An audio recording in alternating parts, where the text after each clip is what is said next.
Welcome back to the main stage. It feels like the pyramid stage in Glastonbury, or we could be at the electric picnic, but no, we're at the Living Well with and Beyond Cancer Virtual Conference 2020 with the Irish Cancer Society. I'm joined here by Donal Buggy. Donal is the Director of Services. He's going to tell us all about the Cancer Support Line and the Daffodil Services. Maybe you could tell us a little bit about them, Donal. Sure, Eddie, and thank you very much for the introduction and for being with us. We really appreciate your expertise here and helping guide us through this event. Cancer information and providing quality cancer information is at the core of the work that we do. We do that in using lots of channels, lots of ways of engaging with people through our Daffodil Centres. So we have 13 Daffodil Centres in hospitals right around the country, and they are essentially Irish Cancer Society embassies in these hospitals. I love that notion, an embassy. That's an embassy of hope. Yeah, so you can come and talk to a cancer nurse, an experienced specialist cancer nurse. They're normally supported by volunteers, but during COVID-19 our volunteers aren't allowed into the hospital setting, but our cancer nurses are still there, and they're there to answer your questions, provide advice and support, and also to signpost you to services and supports that are there in your local communities. And that's a very important part of the work that we do, because there are so many people, not just the Irish Cancer Society, supporting people who have cancer. There's lots of great charities and supports right around the country, and our Daffodil Centres will help you find those supports for you. And I'm excited now to introduce Milie Matthews, who's a cancer daffodil support nurse. And there's Milie. Look, hello, Milie. Hey, Milie. Hi. Delighted to have you Dr. aboard. Hi, Donal. Thank you. So tell us a little bit about the work you've been doing and the impact that COVID's had and what you're seeing in the hospital environment. We'd love to hear some of that, please, Milie. Yeah, so in challenging situations, we have to adapt and evolve. And with the restrictions here with the visitors, we are no longer able to take any walk-in inquiries, but patients and family members can actually make appointments to meet with the Daffodil Centre nurse so that we can ensure safe interactions with them. All the Daffodil Centres are now adapted to maintain social distancing. Both the nurse and the inquirer wears a mask on during these interactions, and we have hand sanitizers available to be used. We do run some patient education programs, and since the pandemic, we have tailored it to include information about coronavirus and cancer, changes in all the services within the hospital, measures put in place by the hospital to protect the patients, and what to expect during a virtual clinic. And we also send out any information people need, like booklets and leaflets on request. And if you're computer savvy, it's available to download from our website as well. And one of the positive things that have come out from this is that healthcare professionals are now seen as a valuable resource for the patients and support for the patient, and we're getting more and more patient referrals from them so we can support them appropriately as well. Wow. So the key message is that you're open for business, and it's really about booking an appointment, isn't it? So if you can book an appointment, you get the opportunity to link, connect, and get some really good information. And some of the education programs that you have, what would they be, Milie? Yeah. At the moment, we have a chemotherapy education program, and the aim of this program is to increase patient and families' understanding about what chemotherapy is and what to expect from this treatment, and also ease their concerns around this treatment, right?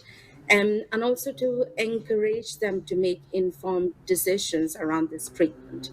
This will in turn increases their confidence in dealing with any side effects that comes from the chemotherapy. And during these sessions, we also give information about financial entitlements, travel support out there, local cancer support, anything that they really need. These referrals are usually done by the nurse specialists within the hospital. And during these sessions are either done face to face or by the phone. Okay. And once these sessions are finished, the patient had their treatment after 2 days or so. We actually ring them back with their permission to see how they're doing, how they are coping. Do they need more support? Do they need more information? So it's like an ongoing relationship And that's with the the patient and piece. the family members. That's what I wanted to ask you about. Is about that. You sometimes I see you see people at the very start. They're ongoing Yeah, through treatment, and yeah, in a way, it's a unique relationship that the daffodil nurses it have. is. It is. We see them from the start of their diagnosis, see them through their treatment, and sometimes we even see patients coming back after 3 or 4 years after their treatment and coming back saying, "Listen, Millie, I'm struggling with certain things. Is there any way you can help us out?" I'm going to bring Donal in here now. Yeah, because one of the things I think Milie makes a very important point there about that relationship right from the point of diagnosis into post-treatment and survivorship. And one of the things that we are doing at the moment, and we are well down the track of development, is a post-treatment education program. So we have our pre-treatment with the chemotherapy program, and we're looking now, I think early next year, we will introduce a post-treatment or a transition program to help people move from the point where they have that support of their cancer team around them every day, and then they're told to, come back to us in 6 months or 12 months, you're okay now, but to help people with daily living. And it's part of what this conference is all about, but we are looking now to develop a tailored program using technology and also face-to-face when we can, to help people manage that transition and to retake control of their lives, because in some ways when we are diagnosed with cancer we hand control over to our doctors and our cancer team, and it's just that support to retake that control of our lives for ourselves. I like that, because it's a real partnership model. It's not saying that you're in control too of your well-being as well.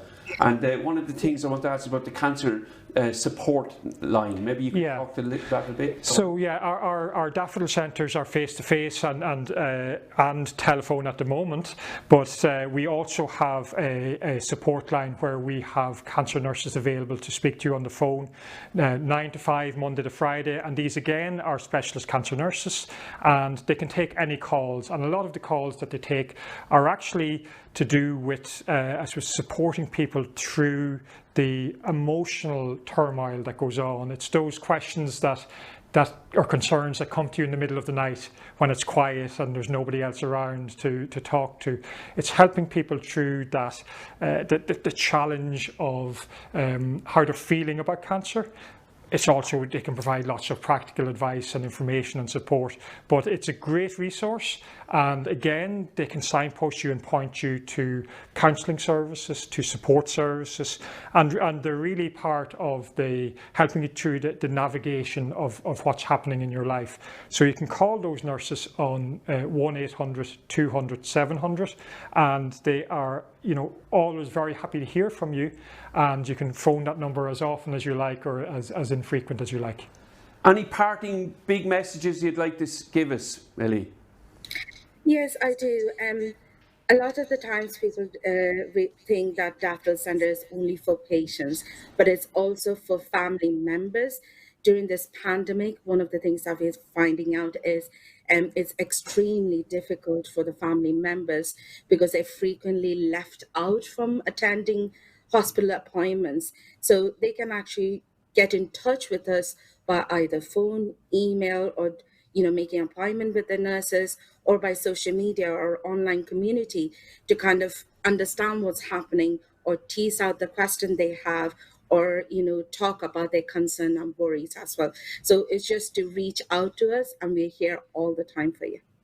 Super. Big messages today are all about reaching out, connecting with the daffodil centres, connecting with the support line 1-800-200-700, and 9 to 5 Monday to Friday. Specialist nurses there, able to listen. Specialist nurses in the daffodil centres.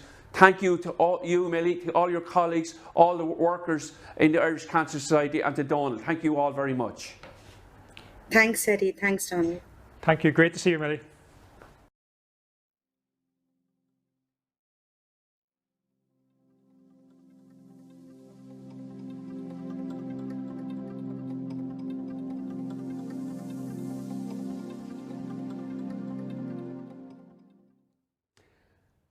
So, good afternoon, everyone. It's really nice to be here this afternoon with you. I'd like to thank the Irish Cancer Society for their kind invitation. And of course, it's always a pleasure to support the work of the Irish Cancer Society.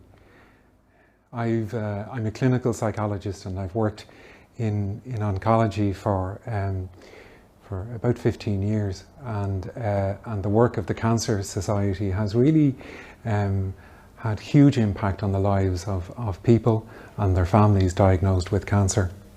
I think over the course of working in the area, fear is one of the things that comes up again and again and again and again.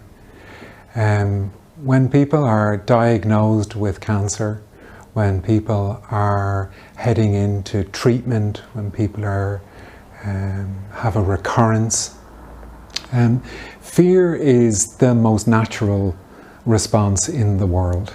It is entirely appropriate to be afraid, to experience fear.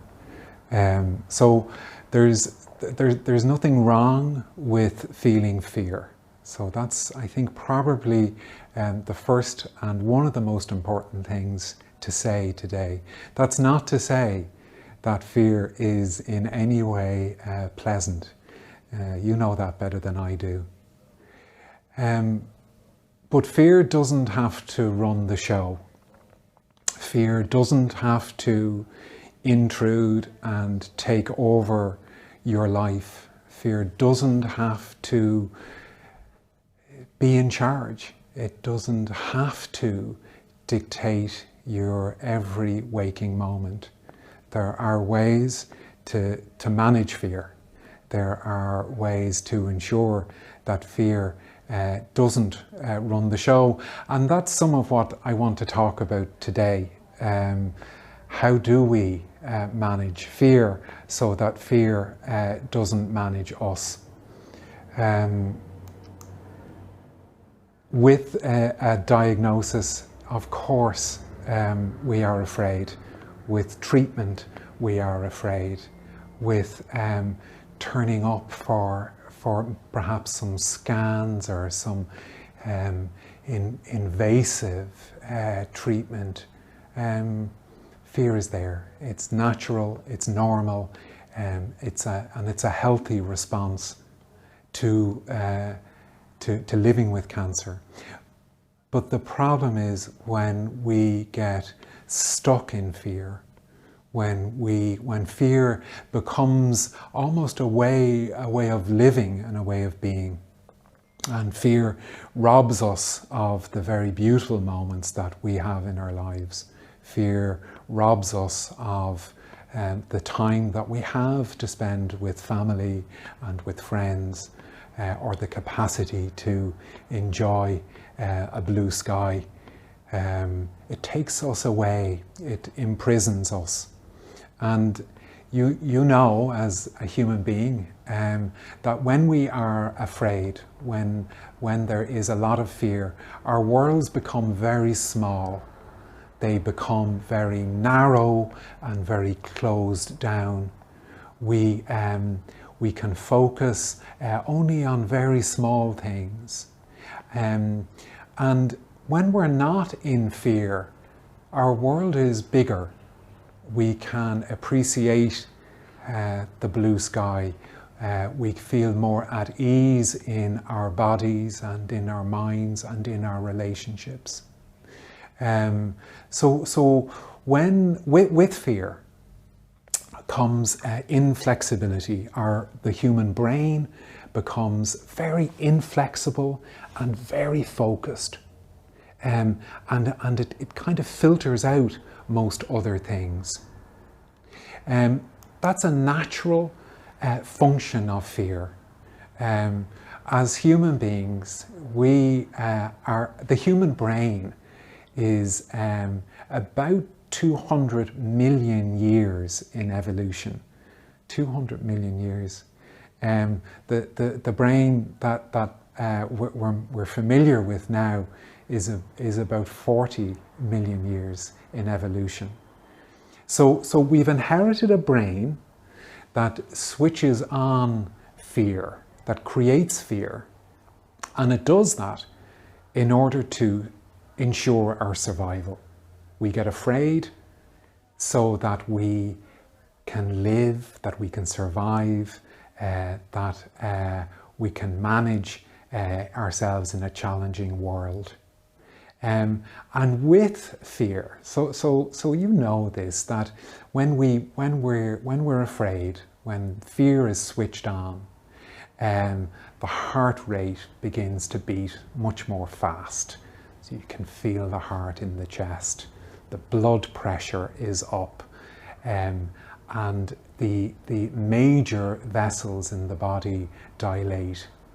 With fear, the bowel can tighten, and bowel functioning can be challenged. And of course, we breathe much more quickly. So our breathing becomes quick, and sometimes deep breathing can occur, or a very shallow breathing. And the eyes dilate. So suddenly we're looking out, we're looking for danger. The saliva in the mouth can decrease, and the muscles become tense. So even now, just to check how tense your body is right now. So literally just checking in with your body. Oh, you'll probably notice the shoulders are up here. So when the shoulders are up here, I look bigger. So I might frighten off a predator. But we don't need to be in fear all of the time. In fact, being in fear all of the time has really serious consequences for us as human beings. Getting trapped by fear has all of those physiological effects, so all those things that I went through about the heart and the bowel and the body, the eyes, the body tensing. That's very adaptive when there is an imminent threat.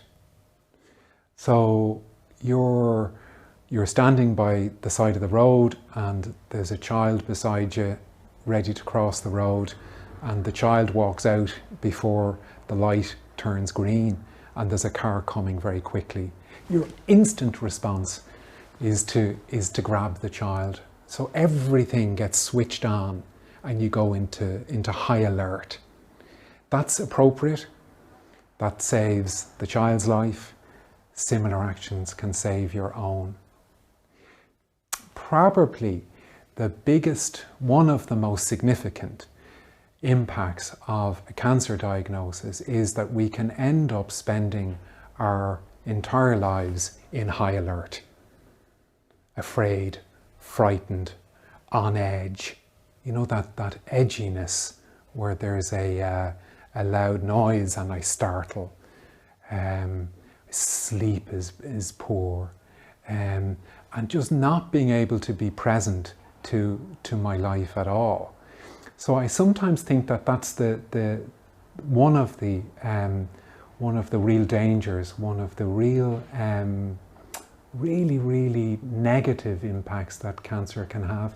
So how do we live with this kind of fear? Is there a way to live with fear when we are living with or facing into cancer treatment, or facing into a recurrence, or indeed facing into a life of being cancer-free, or where our cancer is not curable? What can we do? How can we manage these minds of ours so that we can live with greater ease, with greater joy, and not living our lives on edge, not living our lives afraid that something awful is going to happen? What are the ways? What have we learned in psychological science? What does the research tell us? And what do other traditions have to say about fear? So the human brain, millions of years in evolution, and I'm no neurologist or neuropsychologist, so I think about the brain really simply. And there's two parts to this ancient brain. So there's right in the middle, there's the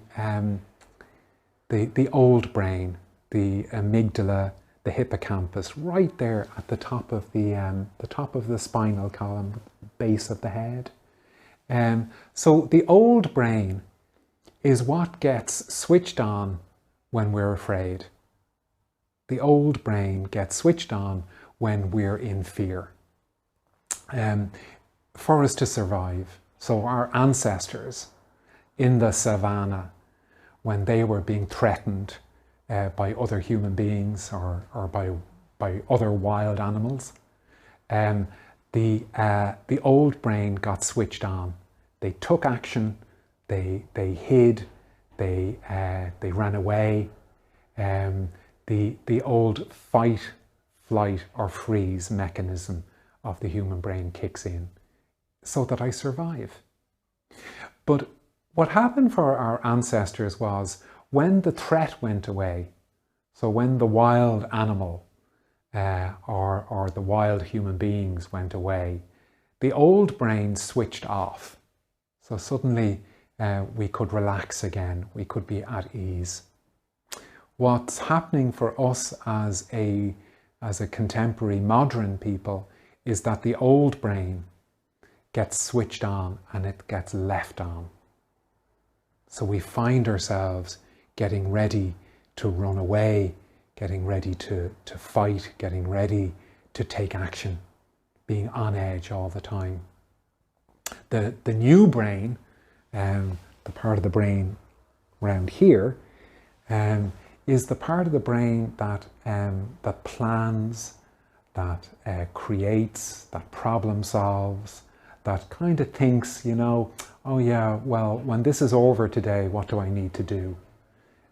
So it's an incredible part of the brain. It's the part of the brain that writes poetry, that composes music, that can be flexible, that can fall in love, that can fall out of love, that can be compassionate and kind.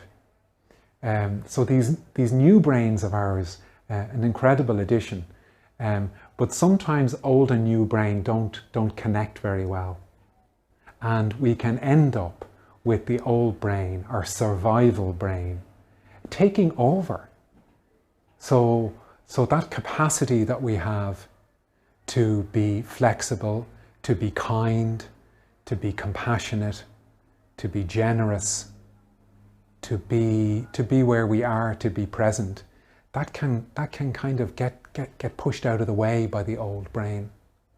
So we've got a little bit of work to do to manage the mind. You know, it has been said that the human mind and indeed thinking is a wonderful slave, but a terrible master.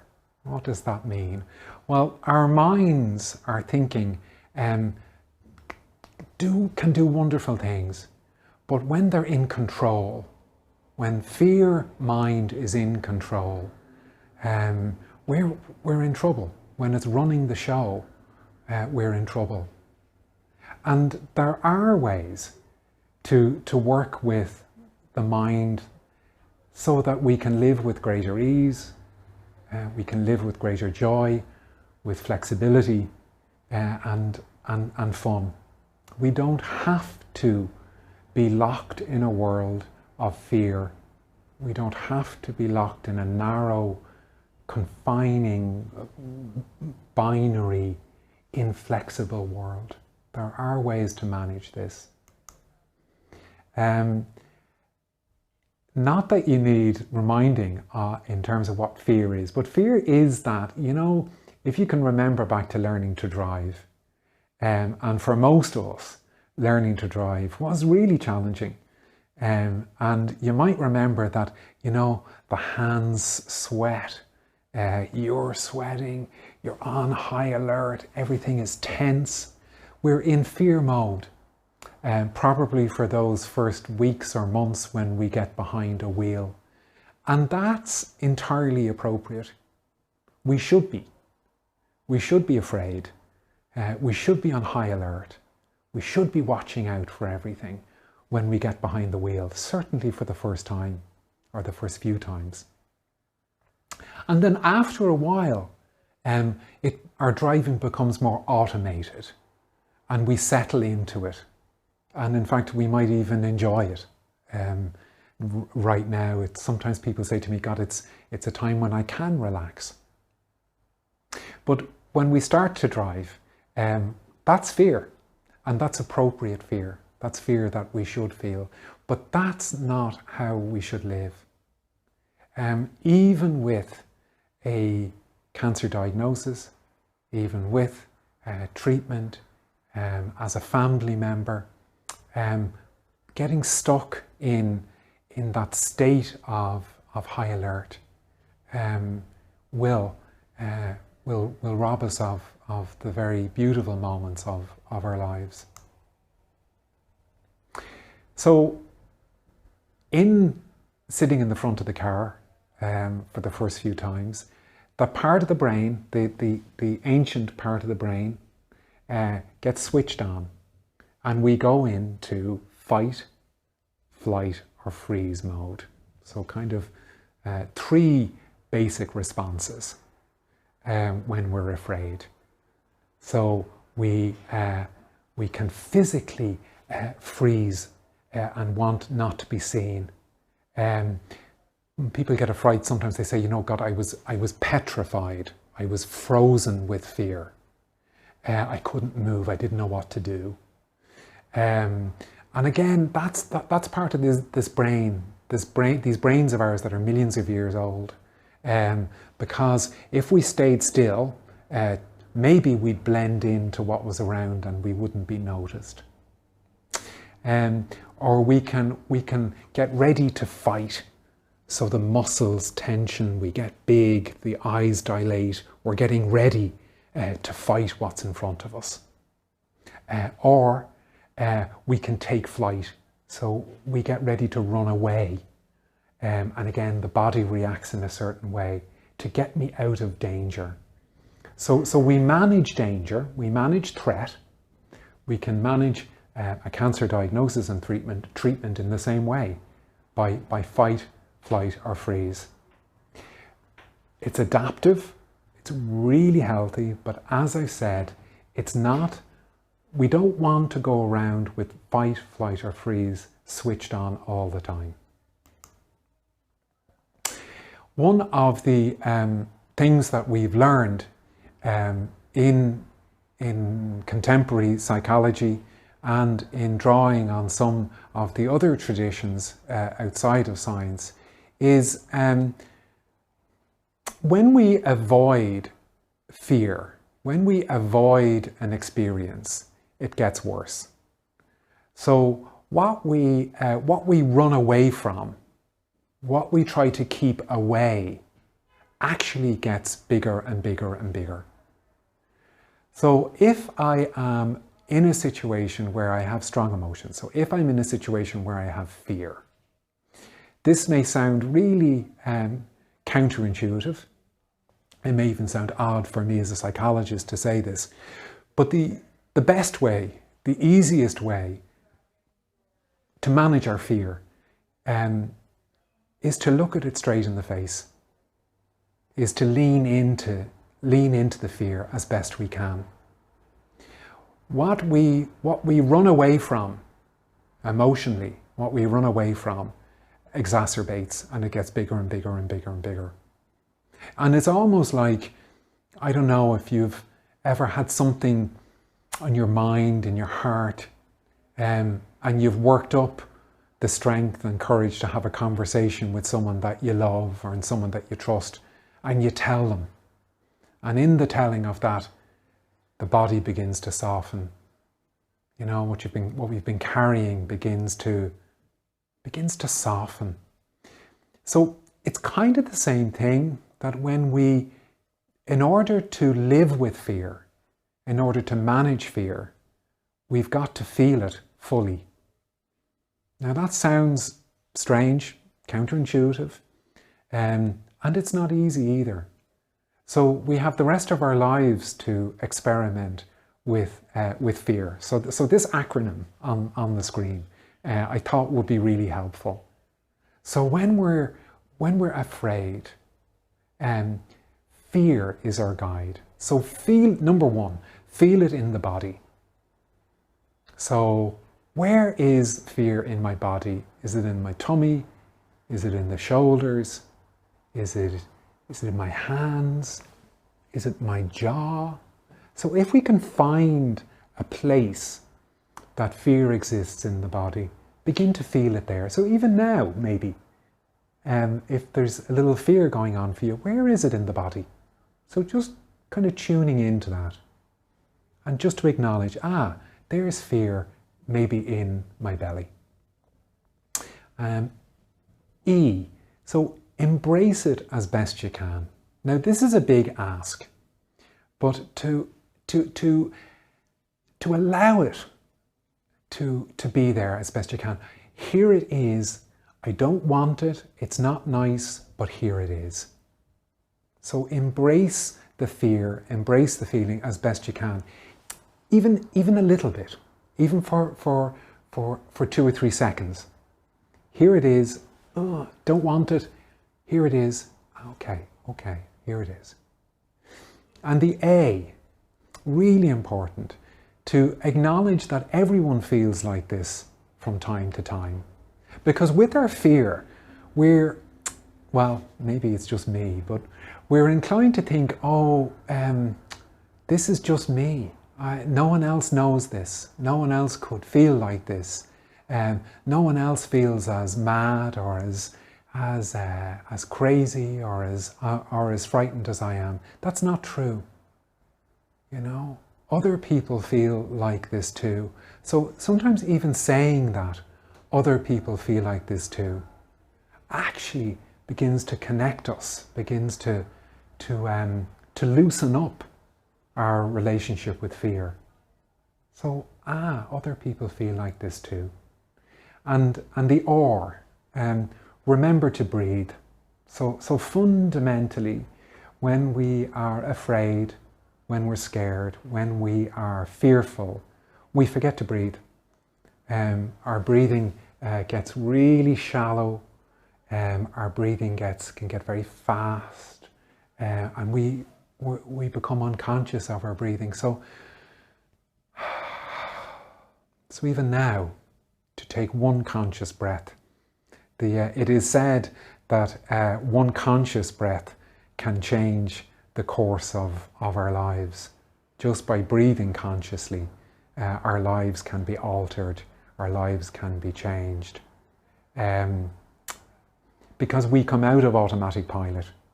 The old brain that we talked about initially, the old brain gets deactivated when we feel fear in the body, when we begin to embrace it as best we can, when we begin to go, other people are afraid too. Other people are afraid. And then when we come to the breath.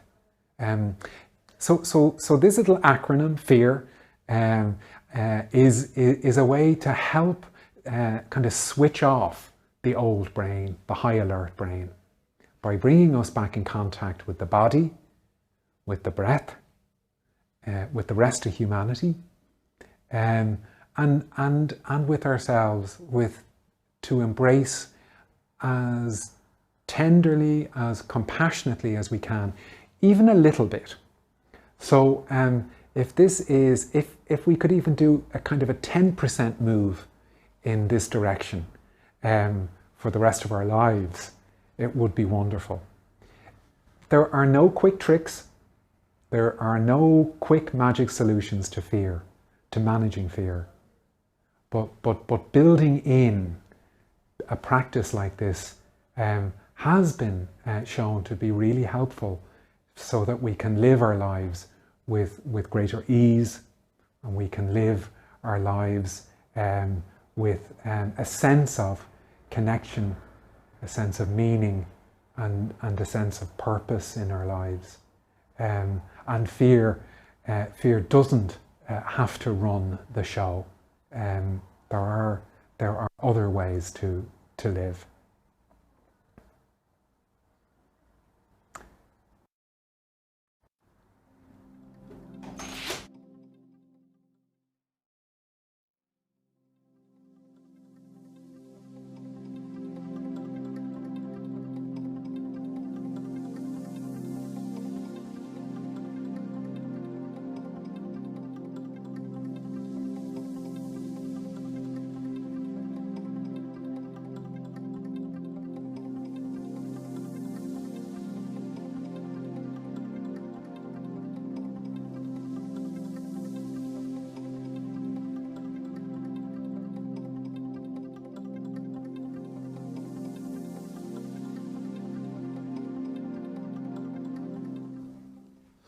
Well, thanks very much, Paul. That was a really enlightening. In fact, first of all, I love the gentle pace that you delivered at, because in a way there's a calming component to it as well, and a soothing component.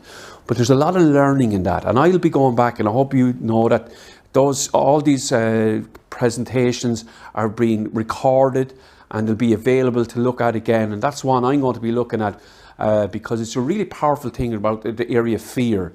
And one of the things I would like you to speak about, because it's something that is the whole role that avoidance plays around fear, Paul. Yeah, gosh, it really is, isn't it? So psychologists, we talk a lot about avoidance. So when we keep away from something, or we deny an emotion, or we kind of pretend it's not there. So if you ever go to see a psychologist, it's probably one of the things that they'll talk to you about straight off is, what's the avoidance here? What's the emotional avoidance here? And we know, Eddie, I think we know this from our research, that avoidance is if you want to keep something going, if you want to keep fear going, if you want to keep something, avoid it. But so when we avoid something, we actually turn up the volume on it. Now that might sound a bit strange, but we turn up the volume, and we give it an awful lot of power. Now it is, I always say to people as well, we've really got to be as kind and as compassionate as we can to ourselves as well, when we begin to kind of have a look under the bed and think, oh, what is there? What am I afraid of? What am I avoiding? But if we begin to break that loop, actually, that's where a lot of the freedom can come from. There's a real powerful message there that, in psychology, we're always interested in what keeps the problem going, what adds fuel to the fire. And if you can just picture what Paul is saying there, that avoidance will always keep that problems going. And then speaking with that compassionate voice is critically important, Paul. Maybe you could just speak to that compassionate voice. Where do we find that? And how? Yeah, it's funny, isn't it? Because we probably hear a lot of stuff at the moment about kindness and compassion. And I don't know about you, Eddie, but certainly in the work I've done with patients over the years, I think probably the most important and fundamental change that people experience is when we begin to be a little bit kinder to ourselves, a little bit more compassionate, a little bit more less harsh. We all, as human beings, we all have most of us have a really harsh inner critic. That voice that says, not good enough, not enough, could do better. It's like the school report from when we were kids. Well, that's the one I got. Could do better. Yeah. So a lot of us kind of have that narrative in our heads. And like managing fear, because as well, Eddie, I think it's important to say that we don't become compassionate by telling ourselves to be compassionate. Be kind to yourself. Could you give our participants an exercise that they could do just to raise their self-compassion? Yeah. And I think it's probably around that exercise about fear, that the kindest thing that we can do to ourselves is actually begin to slow down and to notice what's happening, and to notice actually it's here. Oh, begin to lean in ever so slightly. It's here. I don't want it, but it's here. the foundation of the kind of building blocks of kindness and compassion, I think come from that, coming from being brave enough to turn up to what's already here with real generosity and actually a sense of humour, and knowing that actually, do you know what, I'm going to get it wrong, I'm going to fall off the horse again and again and again, but actually if I could give some or all of my life over to developing a kinder relationship with myself, that would be a remarkable way to spend one's life. So that's very powerful. That's really, really interesting to share that. I'd like you to speak to a little bit about the positivity, the uber positivity, and how sometimes we worry about this type of language. Yeah. And maybe for participants, could you tell us a little bit about that, Paul? Yeah, I'm really glad that you mentioned that, you know, because if there's one thing that I really, really detest is how people with cancer are told to be positive. It's damaging. It's the opposite of compassion. There's a wonderful psychiatrist who worked in oncology 30 years ago, Jimmy Holland, and she talked about it as the tyranny of positivity. So you've got to be positive, you've got to look on the bright side. If you don't, your disease is going to get worse. That's nonsense. Right. That is absolute nonsense. Let's get this message out here. The tyranny of positivity. The tyranny of positivity. And it honestly, it's so destructive. Tell us about that, because I'm really interested for our participants to hear that, because sometimes their family members are talking to them about keep positive, and sometimes then the person has put energy into a positivity, they don't feel that energy themselves. Exactly. So the tyranny. Just tell us a little bit about that, Paul. So you know that one, and sometimes really well-intended nurses and doctors and healthcare professionals like ourselves can say, oh, it's really important to be positive, keep the chin up. Actually, it's not.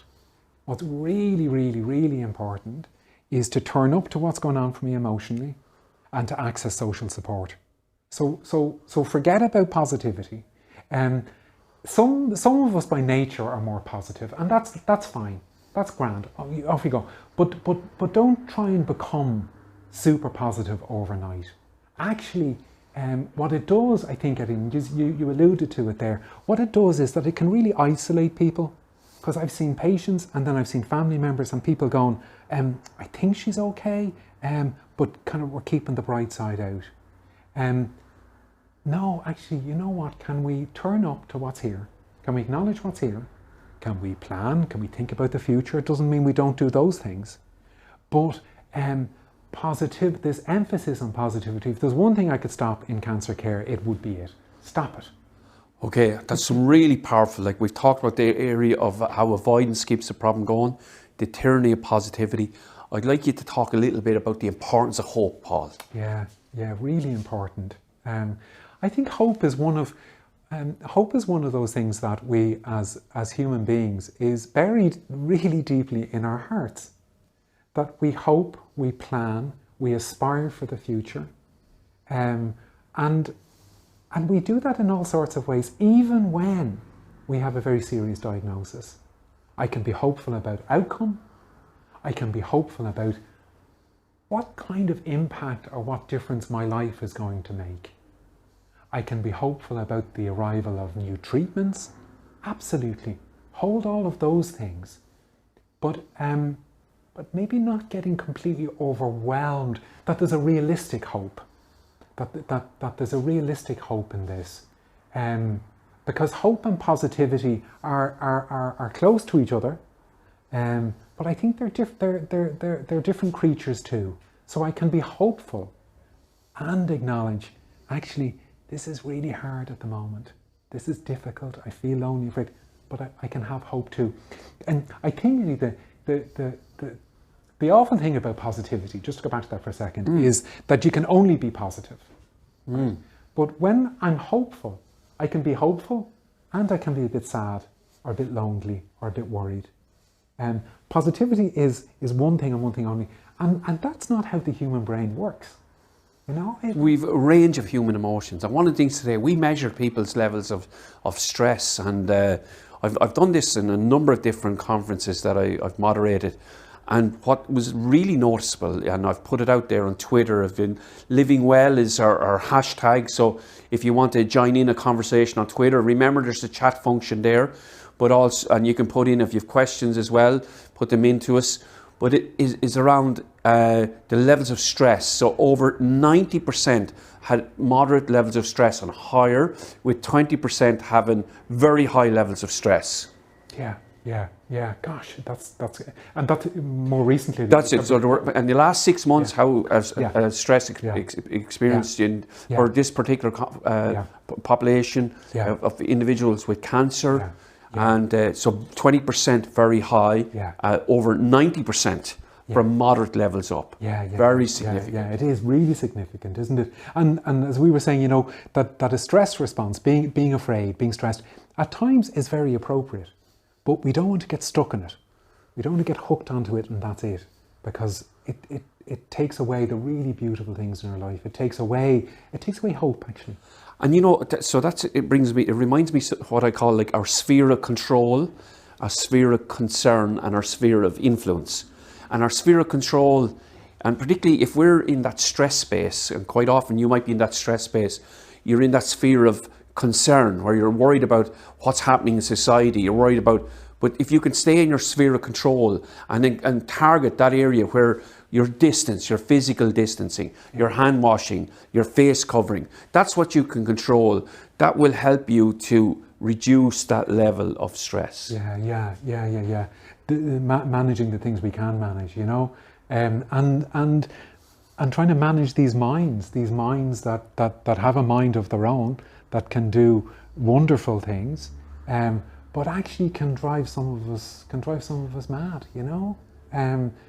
But we have a lifetime, we have time ahead of us to try and work with that mind in a way that's there's no quick fix. I think we you know, there is no quick fix. Anyone who promises a quick fix to the human mind or the human heart is selling you a pup.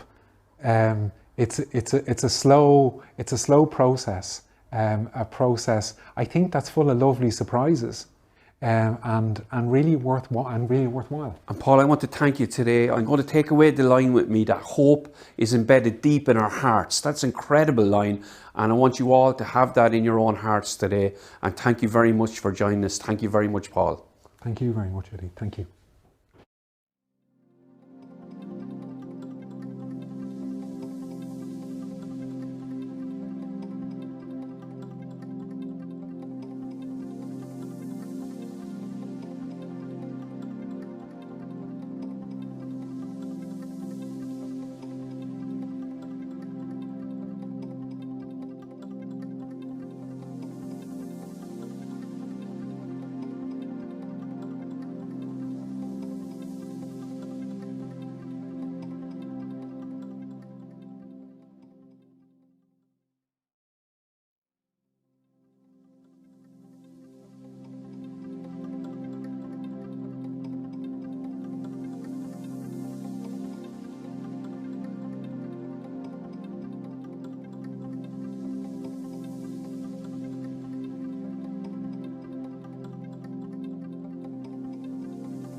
Okay, folks, we're here. We've done almost nearly the end. I'm going to do the closing now.